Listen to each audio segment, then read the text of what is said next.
I found this because I was looking for something else. I was reading a Federal Reserve statistical bulletin from 1930, dry, numeric, almost sterile.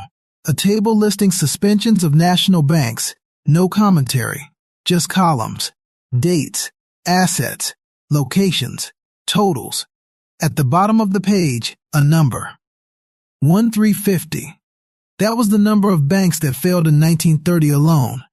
By 1933, the cumulative number would approach 9,000. 9,000 banks, not branches, not temporary closures, entire institutions erased. And what disappeared with them wasn't abstract capital.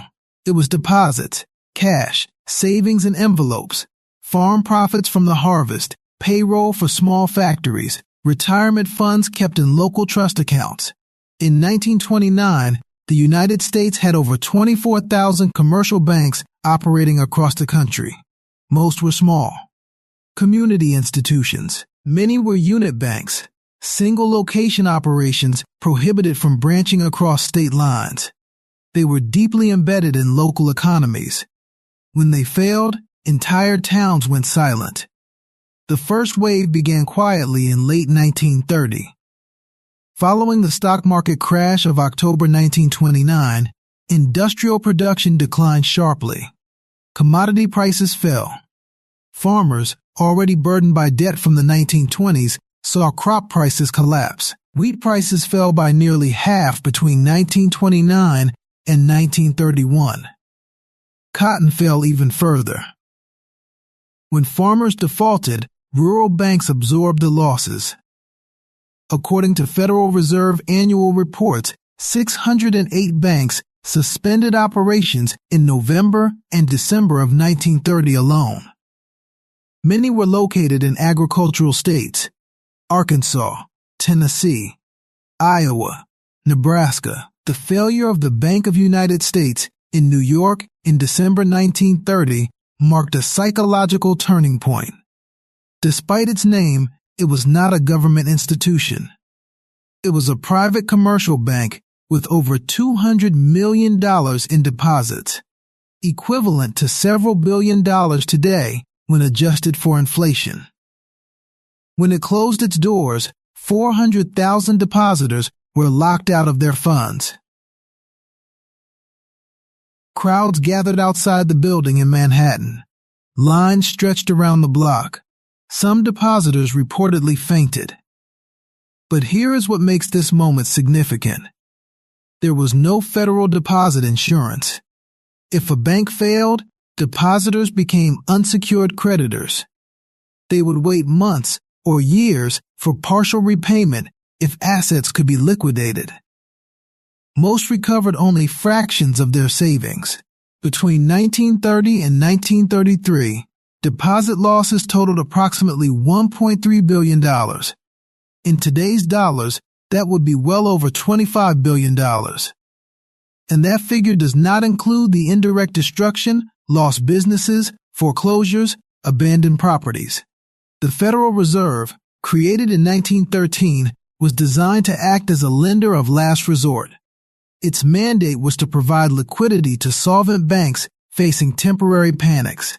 Yet archival correspondence between Federal Reserve districts reveals hesitation, strict adherence to the real bills doctrine, concerns about moral hazard, reluctance to expand the monetary base. In 1930, following Britain's abandonment of the gold standard in September 1931, pressure mounted on U.S. gold reserves. Foreign depositors and institutions began converting dollars into gold. The Federal Reserve raised interest rates to defend gold outflows. Higher rates during a contraction. Not a coincidence, a pattern. As credit tightened, banks facing withdrawals struggled to obtain liquidity. Suspensions increased again. By the end of 1931, more than 2,200 banks had failed since the beginning of the crisis. Each failure amplified fear. And fear spread faster than insolvency. Bank runs are psychological events. They do not require insolvency to begin. They require doubt. When one bank in a town closed, depositors at the neighboring bank began asking questions. What if ours is next? Withdrawals became self-fulfilling. Even solvent institutions were forced to liquidate loans at distressed prices to meet cash demands. Assets collapsed in value. Capital evaporated. Not a coincidence, a pattern. The structure of American banking made it worse. Unlike Canada at the time, which had a small number of nationwide branch banks, the United States had thousands of small, undiversified institutions. Many relied heavily on local agriculture or a single industry. When that industry faltered, there was no geographic diversification to cushion losses. Between 1930 and early 1933, the U.S. money supply contracted by nearly 1/3. Currency in circulation increased as individuals hoarded cash. Bank deposits shrank. Loans declined. Deflation set in. Prices fell approximately 25% between 1929 and 1933. Debts, however, did not fall. The real burden of repayment increased. Borrowers defaulted. Banks absorbed losses. Capital weakened further. In February 1933, the crisis reached its breaking point. Michigan declared a statewide banking holiday on February 14, 1933. Governor William Comstock acted after the collapse of the Guardian Group of banks in Detroit threatened contagion. Other states followed: Maryland, Ohio, Indiana. One by one, governors closed banks temporarily to prevent withdrawals. By March 4, 1933, the day Franklin D. Roosevelt was inaugurated as president, the U.S. banking system had effectively ceased functioning in large parts of the country. 2 days later, on March 6, Roosevelt declared a national bank holiday under the authority of the Trading with the Enemy Act of 1917, amended by emergency legislation. All banks were closed. Every one. For 4 days, no legal banking transactions could occur. The Emergency Banking Act was passed on March 9, 1933, after being read to Congress in a matter of hours. It granted the Treasury authority to inspect banks and reopen only those deemed solvent. Roughly 12,000 banks were licensed to reopen within days. Thousands more never reopened.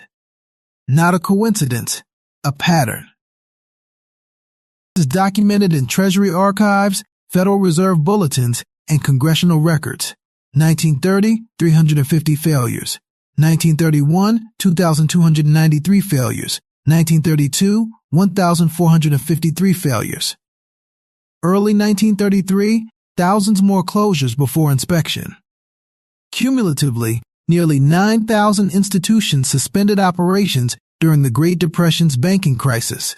What replaced them was a transformed financial architecture. In June 1933, Congress passed the Banking Act of 1933, commonly known as the Glass Station. The FDIC began operations in 1934, initially insuring deposits up to $2,500 per account. For the first time in American history, small depositors had federal protection. The psychological effect was immediate. Bank runs diminished dramatically. From 1934 onward, bank failures did not disappear, but systemic panics of the 1930-1933 scale did not recur in the same form. Not a coincidence, a pattern. Confidence, once shattered, required structural reinforcement, but the human cost of the earlier collapse cannot be measured solely in institutional counts. Consider a small-town hardware store in Iowa in 1931. The owner keeps operating funds in a local bank. Payroll for 5 employees.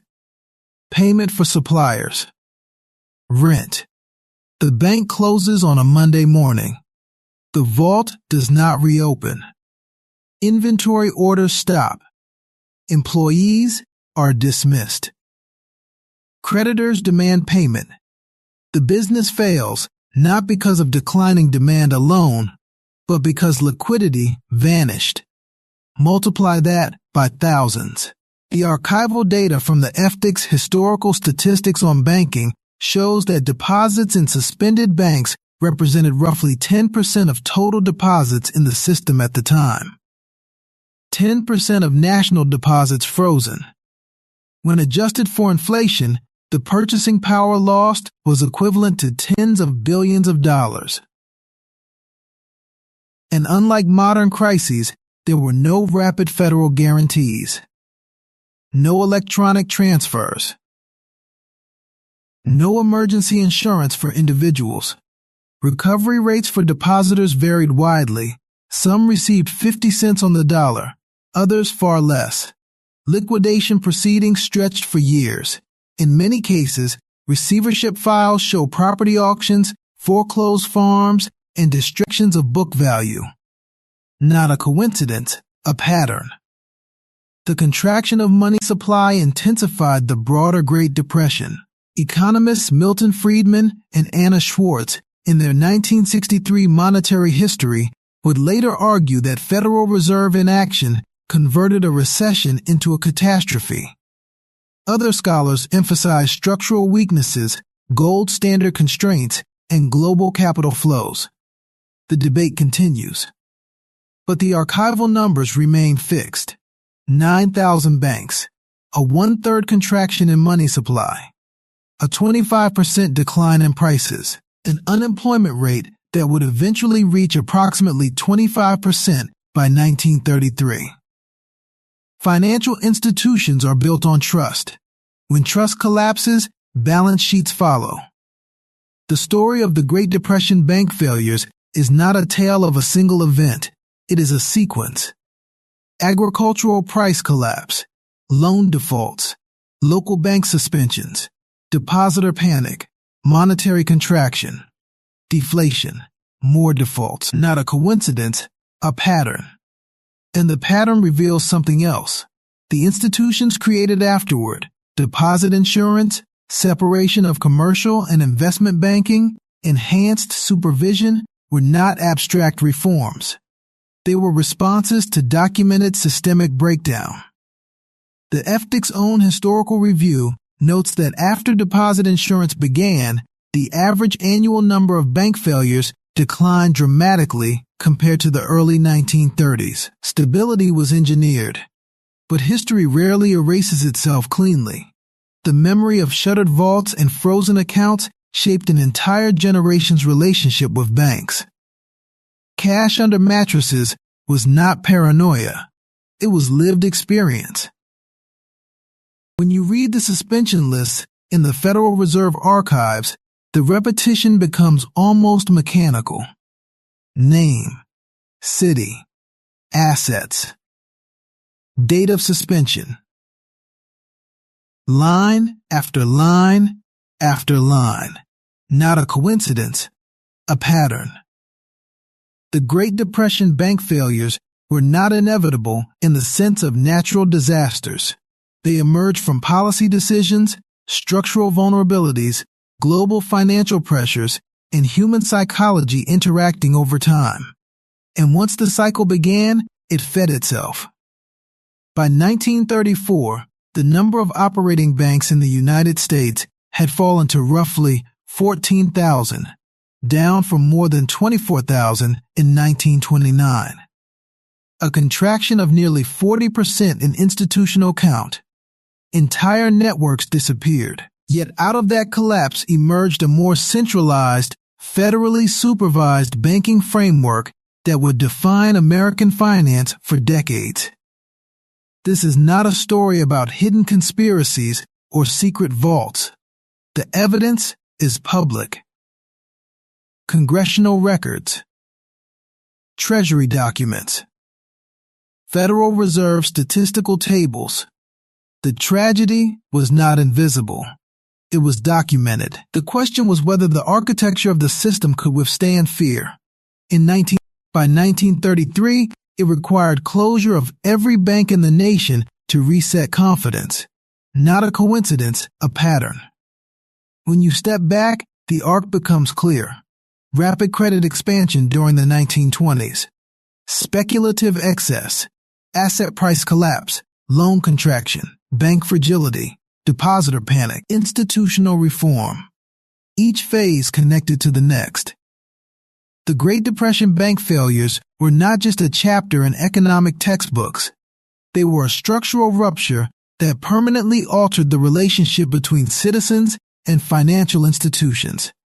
And it began quietly with tables in a bulletin, columns of numbers, dates of suspension, 9,000 names, not a coincidence, a pattern.